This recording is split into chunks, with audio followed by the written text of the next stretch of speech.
આ આખી ચૂંટણીની અંદર ચૂંટણી જ્યારે ચાલુ થઈ અને વાત ચૂંટણી પૂરતી નથી, 2020ની સાલમાં જ્યારે હું આમ આદમી પાર્ટીમાં જોડાયો ત્યારે ઘણા લોકોએ મજાક મસ્કરી કરી કે તમારાથી શું થાય, તમે નાના માણસો છો, તમે મજૂરી કરો છો, તમને કોઈ રાજકારણની ખબર નથી પડતી, તમને કોઈનો ટેકો નથી, આ અવડી મોટી પાર્ટી છે, અવડી મોટી સરકાર છે, તમને ખાઈ જશે, તમારા જેવાનું કાંઈ ન આવે, છાનામાના ધંધે વળગો. આવી ટીકા ટિપ્પણી, આવા મેણા ટોણા 2020માં હું જ્યારે નવો આમ આદમી પાર્ટીમાં આવ્યો ત્યારે મેં સાંભળ્યા હતા.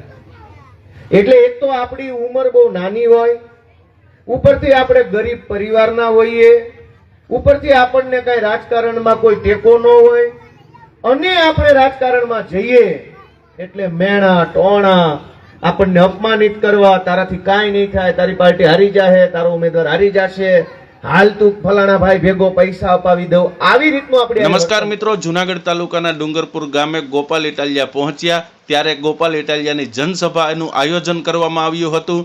જાહેર એક મીટિંગનું આયોજન કરવામાં આવ્યું હતું.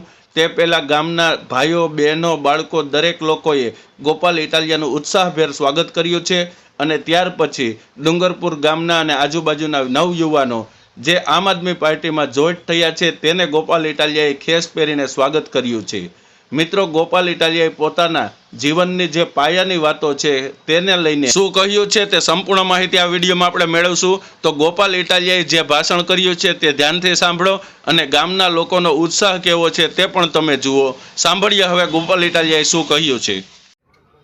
એટલે રાજકારણનું કામ કરવું એ અઘરું તો છે જ, પણ એમાંય હાવ નવી પાર્ટીમાં જવું, ગરીબ ઘરમાંથી હોય અને રાજકારણમાં જવું, એ તો બહુ અઘરી વાત છે. પણ એટલું અઘરું હોવા છતાંય આપણા ગામના યુવાનો ભાવેશભાઈ બાંભણિયા, સદામભાઈ સીડા, મયુદ્દીનભાઈ, અમીનભાઈ, અરમાનભાઈ, અકીબભાઈ, રફીકભાઈ, ઇરફાનભાઈ અને જેટલા આગેવાનો છે બધાને હું લાખ શુભેચ્છાઓ આપું છું, આભાર એમનો વ્યક્ત કરું છું દોસ્તો, કે ભાવેશભાઈના નેતૃત્વમાં યુવાનોની ટીમે બહુ મોટું કામ કર્યું છે. કેમ કે રાજકારણમાં તો પેઢી ગયેલા માણસો છે, એટલા બધા વર્ષોથી રાજકારણમાં છે કે એમ સમજે છે કે રાજકારણ કરવું એ માત્ર અમારો હક છે, હવે તમારે આમાં આવવાનું નહીં. ડોક્ટર બાબા સાહેબ આંબેડકરે સંવિધાન બનાવ્યું અને કેટલી સરસ વ્યવસ્થા એમાં થઈ. જેમ મનસુખભાઈએ કીધું કે વડાપ્રધાને એક મત આપી શકે અને ડુંગરપુર ગામમાં મજૂરી કરતો માણસ એક મત આપી શકે, તો વડાપ્રધાનની બરાબરમાં ગરીબ માણસને મૂકવાનું કામ ભારતના સંવિધાનના માધ્યમથી બાબા સાહેબ આંબેડકરે કર્યું. પણ દોસ્તો, જે નેતાઓ આવ્યા એને મનમાં એવું ભૂસું ભરાઈ ગયું કે ભલે એક મત તો વડાપ્રધાન આપે ને એક મત ગરીબ આપે, પણ વડાપ્રધાન તો કોઈ રૂપિયા વાળો જ બની કે ગરીબથી કાંઈ નહીં થાય, એવી માન્યતા હતી. આ વિસાવદર વિધાનસભાની ચૂંટણીમાં મારા જેવો એક ગામડાનો ગરીબ પરિવારનો જુવાનીઓ ચૂંટણીમાં ઉમેદવાર થઈને ઉભો રહી ગયો અને સંકલ્પ કર્યો કે જે ધારી હશે ઉપરવાળા થાહે, પણ હવે પાછું પગલું ભરવાનું થતું નથી, જે હોય તે ભલે હોય. અને અમે નીકળી ગયા, ગામડે ગયા, અનેક યુવાનો, વડીલો, આગેવાનો, સમાજના નેતાઓ બધાએ મદદ કરી, બધાએ આગળ આવ્યા, બધાએ જોયું. અને તમે જુઓ કે એક તરફ આખી સત્તા, એક તરફ આપણા જેવા નાના ગરીબ માણસો, અંતે વિજય કોનો થયો? કયો મને, કોનો વિજય થયો? એક બાજુ સત્તા, એક બાજુ જનતા. સત્તા કોઈ દિવસ મજબૂત ન હોઈ શકે, સત્તા બળવાન ન હોઈ શકે, બળ હંમેશા જનતાની અંદર હોય છે. જનતાની તાકાત છે એ મોટી તાકાત છે દોસ્તો. પણ આપણે આપણી તાકાત ભૂલી જઈએ તો આપણને જ આપણી અંદર કેવડી મોટી શક્તિ છે એ ભૂલાઈ જાય તો નબળો માણસ પણ આપણી ઉપર ચડી બેસે. બાબા સાહેબે સંવિધાનના માધ્યમથી આપણી અંદર બહુ મોટી તાકાત મૂકી છે કે તમે ધારો એની સરકાર બને, તમે ધારો એ ધારાસભ્ય બને, તમે ધારો એ ઘર ભેગો થાય. ઈ તાકાત મજૂરી કરતા એક ગરીબ માણસના હાથમાં સંવિધાને મૂકેલી છે. પણ આપણે આપણી તાકાત ભૂલી જઈએ તો ગમે એવો નબળો માણસ, માથાભારે માણસ, બદમાશ માણસ આપણો નેતા બની જાય.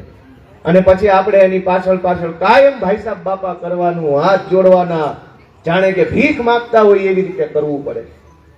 પણ આ ચૂંટણીની અંદર વિસાવદર વિધાનસભાના લોકોએ, જેમાં ડુંગરપુર, બિલખા, વડાલ, ભેસાણ, વિસાવદર હજારો લોકોએ આખા ગુજરાતને એક સંદેશ આપવાનું કામ કર્યું છે. અને સંદેશ એવો છે કે સત્તાની તાકાત મોટી તાકાત નથી, આમ જનતાની તાકાત સૌથી મોટી તાકાત છે. અને જ્યારે જ્યારે આમ જનતાને કોઈ લલકારશે, આ ભાજપ વાળા ચૂંટણી આવે, ધ્યાનથી સાંભળજો મારી વાત, કે એ ભાજપ વાળા આપણને શું સમજે છે? છોકરાઓ, એ ભાજપ વાળા આપણને શું સમજે છે? ભાઈ ગરીબ છીએ, કાંઈ વાંધો નહીં, અમારું ઘર કાચું છે, કાંઈ વાંધો નહીં, અમારા ઘરમાં ખાવા પીવા પહેરવા ઓઢવાની વસ્તુ ઓછી છે, કાંઈ વાંધો નહીં, પણ તમે અમને શું સમજો છો કે દરેક ચૂંટણીમાં દારૂ અને રૂપિયા લઈને અમને વેચાતા લેવા નીકળ્યા છે? ઈ લોકો આપણને શું સમજે છે?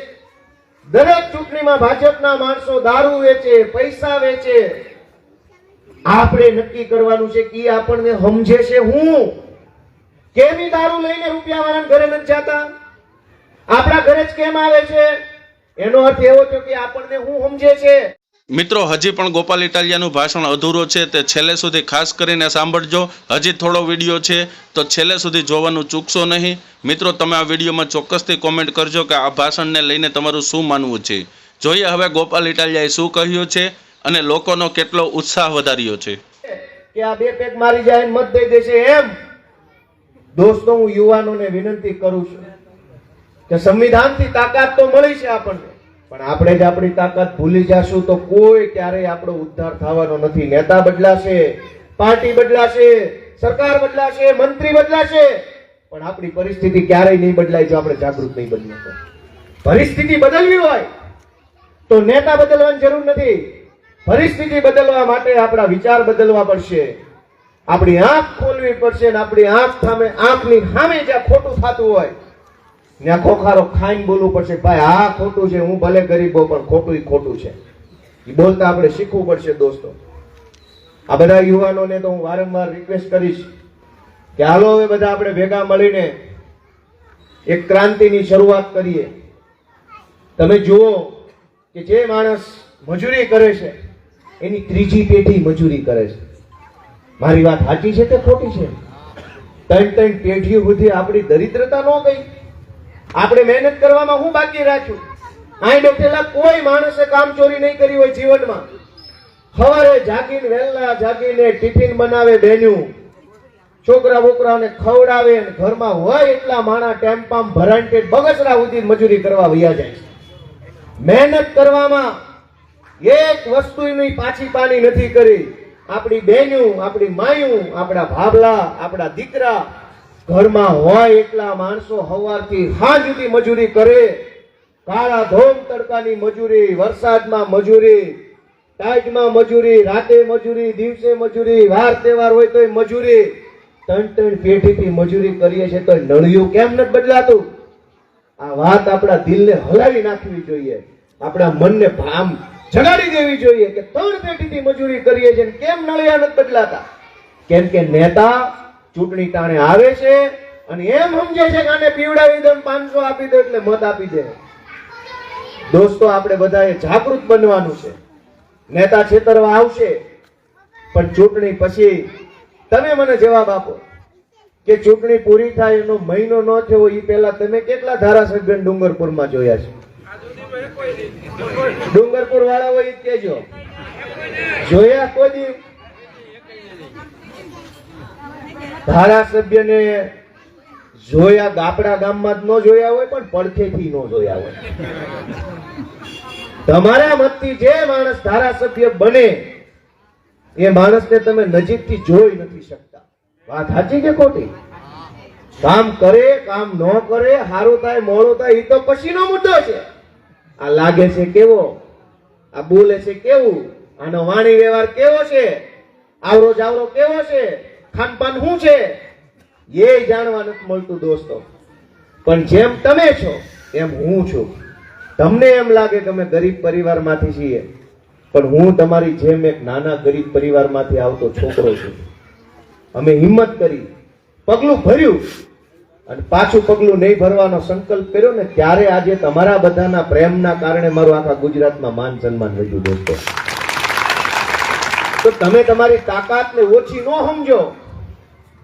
આપણે લાચાર છીએ એવું ક્યારેય નહીં માનવાનું. આપણી પાસે જે શક્તિ છે ને એ ભલ ભલાને નમાવી દે એવી શક્તિઓ આપણી પાસે પડેલી. દોસ્તો, અને તમે જુઓ કે અહીંયા 50-50 વર્ષના વડીલો બેઠા છે, 60-60 વર્ષ વાળા બેઠા છે.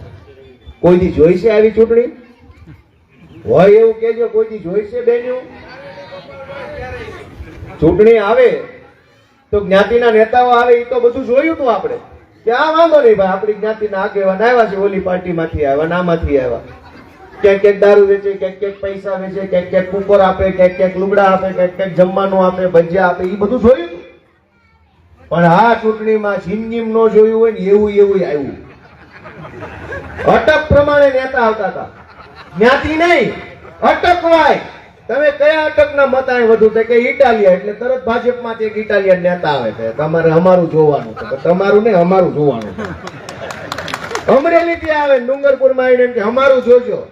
હવે ચૂંટણી ડુંગરપુરમાં, જોવાનું અમરેલી વાળાનું. એને કહેતાય શરમ ન આવી. હું સાચું બોલું છું ખોટું?